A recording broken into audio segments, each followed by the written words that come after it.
The deal was supposed to be simple. Ford Motor Company would buy Ferrari, and in doing so, Henry Ford II would secure a slice of the prestige that came with dominating the world of endurance racing. But in 1963, Enzo Ferrari rejected Ford's offer with a stinging insult, leaving Ford humiliated. Henry Ford II, known for his iron will, slammed his fist on the table and declared war. "If Ferrari won't join us, we'll beat him at his own game. We'll build a car to win Le Mans." But building a car capable of lasting 24 hours at speeds over 200 mph wasn't just about money or determination. It required something more, a mix of genius, grit, and rebellion. That's when Ford turned to Carroll Shelby. Chapter 1. The Mavericks. Carroll Shelby leaned against the wall of his shop in Venice, California, a faded cowboy hat perched on his head. His heart condition had forced him to quit racing years earlier, but he had channeled his passion into building cars that could rival the best in the world. When Ford executives approached him with their proposal, he didn't hesitate. "We'll do it," Shelby said, his Texan drawl unshaken. "But if you want to win, you gotta let me run the show."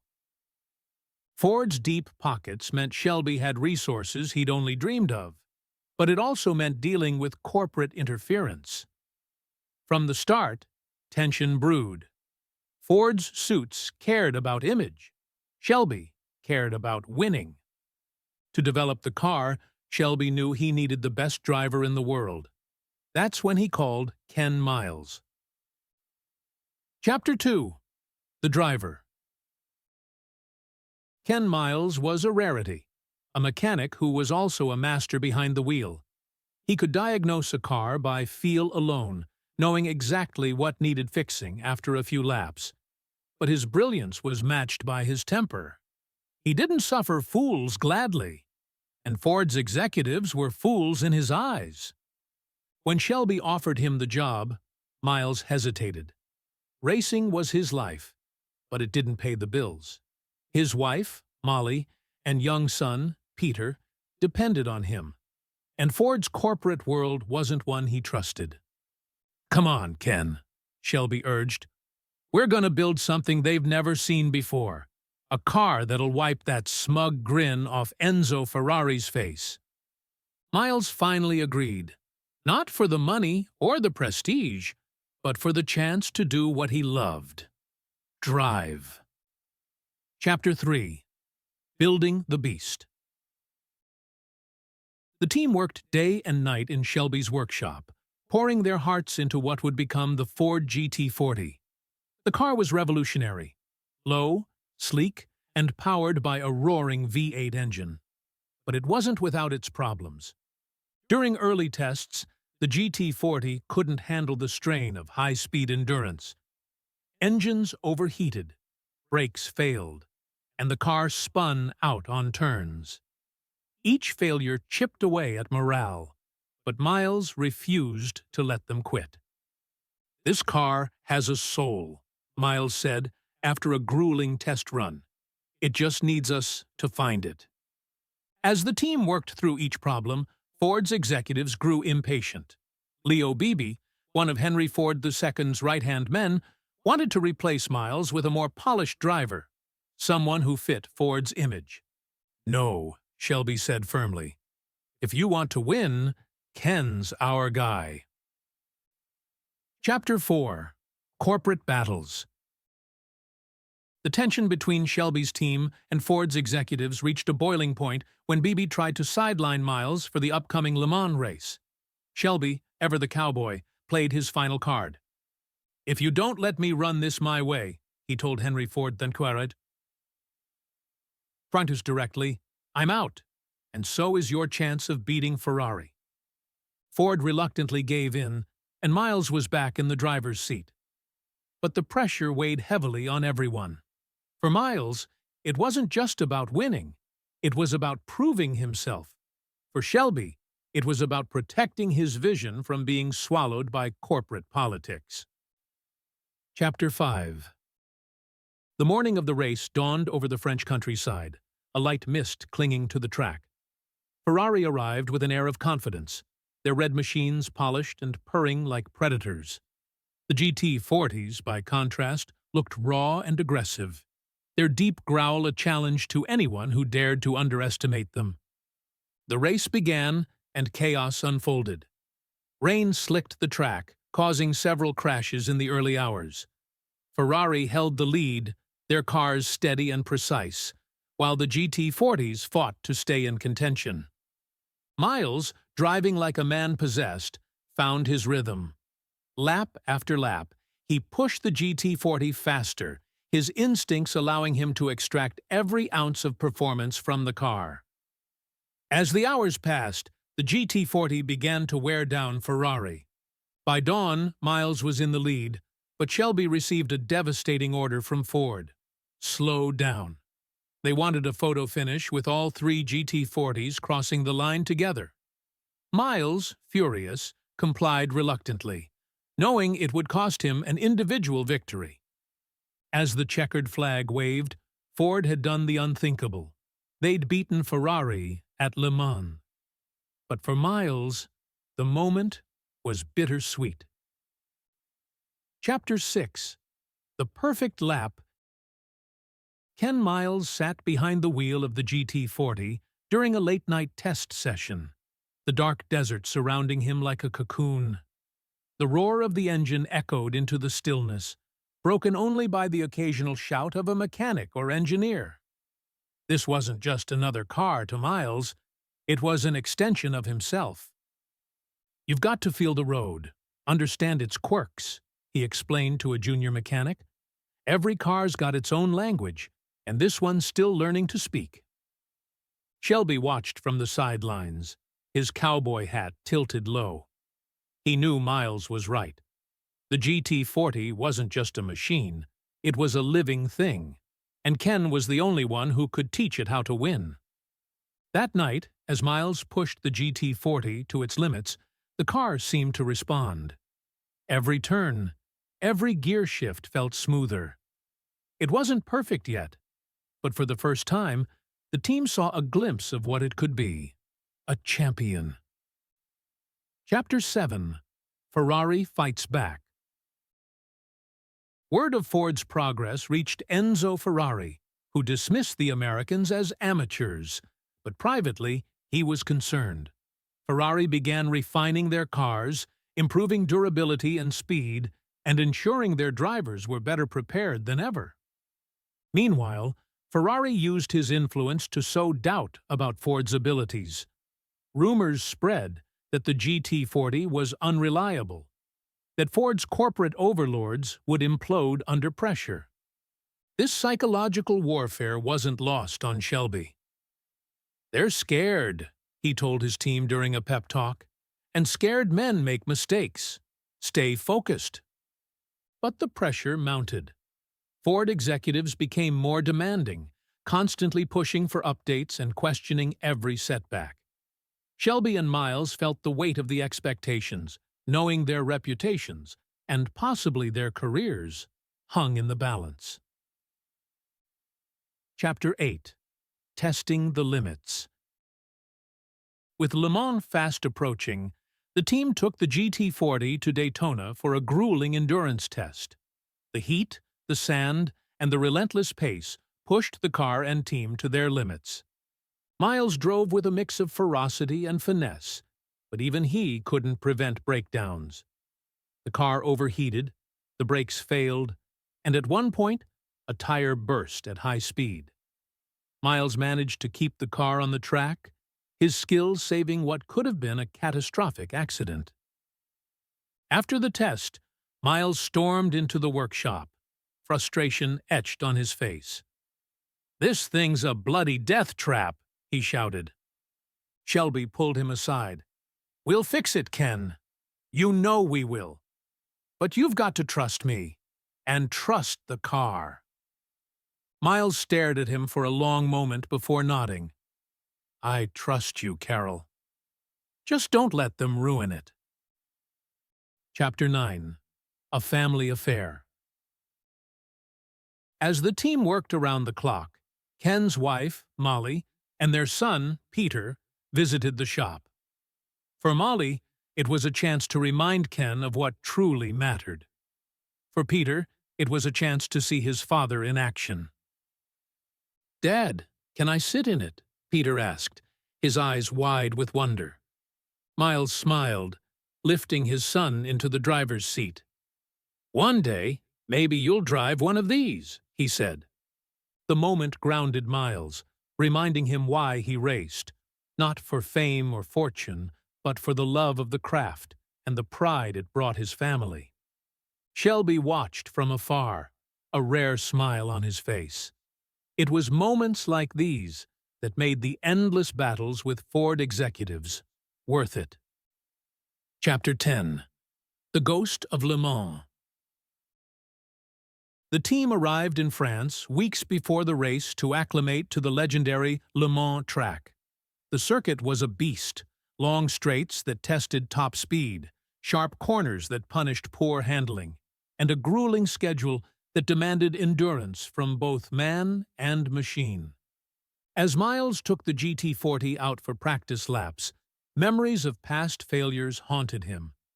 In previous years, the GT40 had broken down, humiliated by Ferrari. Now, with everything on the line, he couldn't let history repeat itself. Shelby joined Miles after a long day of practice, handing him a cold drink. "What's eating you?" "History," Miles replied, staring at the horizon. "Well, history doesn't win races. You do. Get out there tomorrow and make them remember your name." The next day, as Miles rounded the Mulsanne Straight, the GT40 roared like a lion, its growl a warning to Ferrari. The Americans had arrived. Chapter 11. The Pressure Cooker. As race day neared, the pressure on Shelby and his team became unbearable. Corporate executives from Ford flew in to oversee operations, scrutinizing every detail and second-guessing Shelby's decisions. Leo Beebe, ever eager to assert control, demanded last-minute changes to the GT40's setup to ensure Ford's image was front and center. Shelby clashed with him behind closed doors, their voices rising above the hum of the workshop. "This isn't about image, Beebe," Shelby snapped. "It's about winning. Let me do my job, or this car won't even cross the finish line." Miles, witnessing the tension, quietly assured the mechanics that they would stick to Shelby's plan. "We've come this far," he said. "We're not letting them mess it up now." Chapter 12. The Starting Line. Race day arrived. The Le Mans paddock was a frenzy of activity, with Ferrari's team exuding quiet confidence, while Ford's camp buzzed with a mix of determination and nerves. As the drivers prepared, Miles donned his helmet and paused for a moment of reflection. He thought of his wife and son, of the sacrifices they'd made, and of the journey that had led him here. Shelby gave him a firm pat on the back. "Go show him what this car can do." When the flag dropped, the roar of engines filled the air. The GT40, with its aggressive stance and thunderous power, launched forward, keeping pace with the Ferraris. Chapter 13. Early Battles. The first few hours of the race were brutal. Ferrari's cars took an early lead, their precision and reliability proving why they were the favorites. But Miles, driving with unparalleled focus, kept the GT40 in contention. The track, already treacherous, became even more dangerous as rain began to fall. Cars spun out on the slick surface, crashes sending debris across the track. But Miles thrived in the chaos, his instinct and skill allowing him to navigate the challenges. As night fell, the race intensified. Miles, now locked in a fierce duel with a Ferrari driver, pushed the GT40 to its limits. Every corner, every straight became a test of will and nerve. Chapter 14. The Night Shift. Night racing at Le Mans was a different beast. The darkness was oppressive, broken only by the glow of headlights and the occasional flash of lightning. Fatigue set in, both for the drivers and the mechanics. Miles, battling exhaustion, found a rhythm. He trusted the car, trusted the work his team had done. His lap times were consistent, and he began to close the gap on Ferrari. Meanwhile, back in the pits, Shelby and the crew worked tirelessly to keep the cars running. Engines were checked, tires replaced, and fuel tanks refilled in record time. Every second saved was another step closer to victory. Chapter 15. The Final Hours. As dawn broke, the stakes became clear. The race would be decided in the final hours. Miles had overtaken the Ferraris during the night, but they were closing in, their cars finding a second wind. Shelby, watching from the pits, chewed on his lip. He knew the GT40 had the speed, but endurance was still a question mark. "Hold together," he muttered under his breath. Miles, aware of the slim lead, pushed harder. The car groaned under the strain, but it held firm. He could feel every bolt and rivet as if they were part of his own body. Chapter 16. The Photo Finish. With just minutes left in the race, Ford's executives made a decision that sent a wave of frustration through the team. They ordered Miles to slow down, allowing all three GT40s to cross the finish line together for a photo finish. Miles, leading the race and on the verge of securing an individual win, was devastated. But he complied, slowing enough for the other cars to catch up. As the GT40s crossed the finish line, Ford celebrated their historic victory. They had beaten Ferrari, claiming their first Le Mans win. But for Miles, the moment was bittersweet. He had proven his worth, but at the cost of personal glory. Chapter 17. The Fallout. As the champagne sprayed and photographers captured the iconic photo of the three GT40s crossing the finish line, Ken Miles stood apart, a quiet figure amidst the celebration. He smiled for the cameras, but inside he wrestled with disappointment. Shelby approached him, placing a hand on his shoulder. "You did it, Ken. We did it." Miles nodded, his jaw tight. "We won, Carol. But it doesn't feel like I did." The fallout from the staged finish rippled through the team. While the world hailed Ford's triumph, those on the inside questioned whether corporate politics had robbed Miles of his rightful moment in history. Chapter 18. The Critics and the Crown.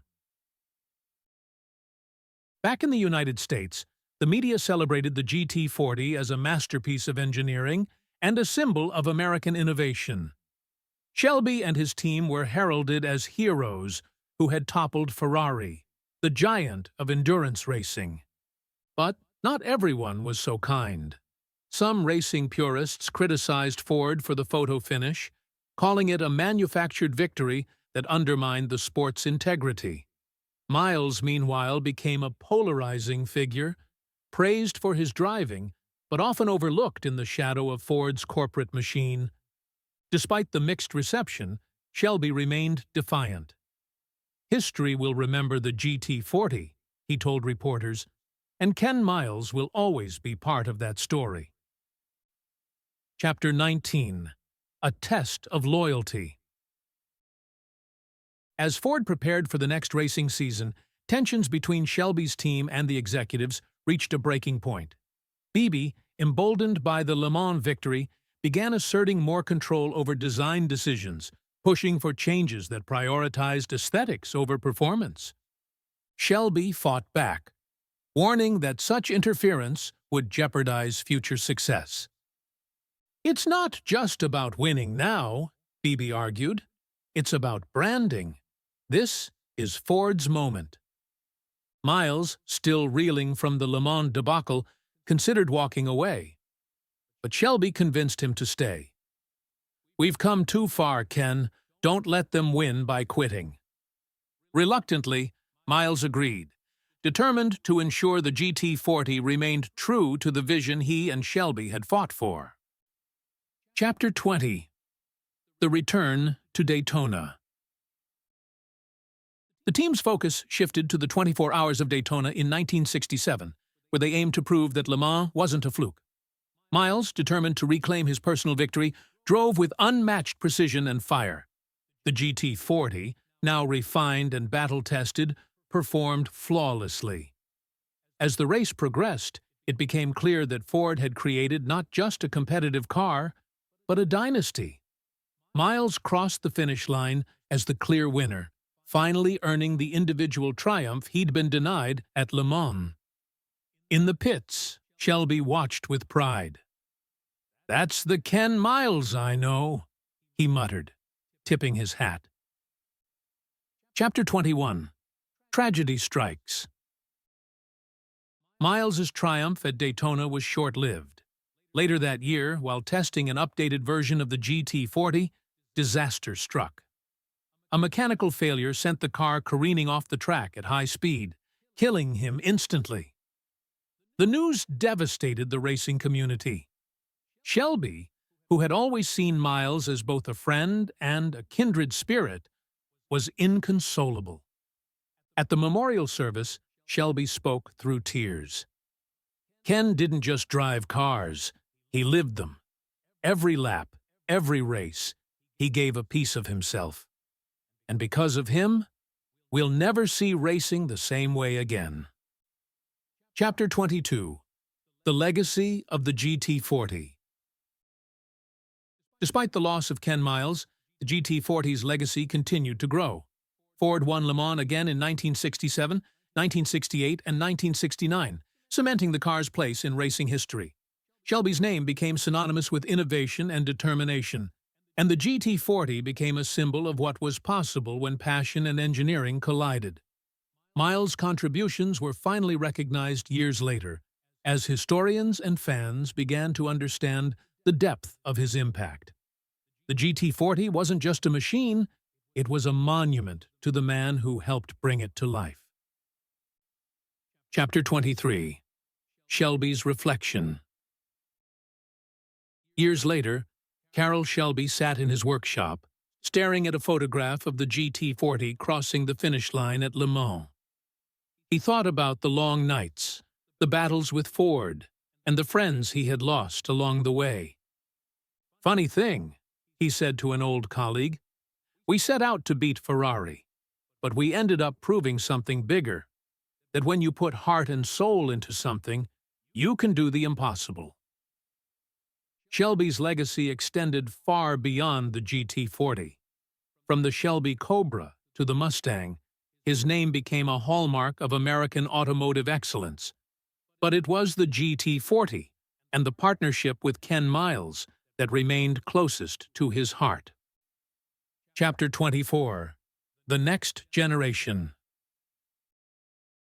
Decades later, Peter Miles stood on a racetrack, now an engineer working on performance cars. Inspired by his father's passion and legacy, he carried on the family tradition, designing vehicles that pushed the boundaries of speed and innovation. As he unveiled a new prototype, a reporter asked him what motivated him. "My father used to say that every car has a soul," Peter replied. "And my job is to make that soul shine." The story of Shelby, Miles, and the GT40 became more than just a tale of racing. It became a testament to perseverance, friendship, and the relentless pursuit of greatness. Chapter 25. The Global Spotlight.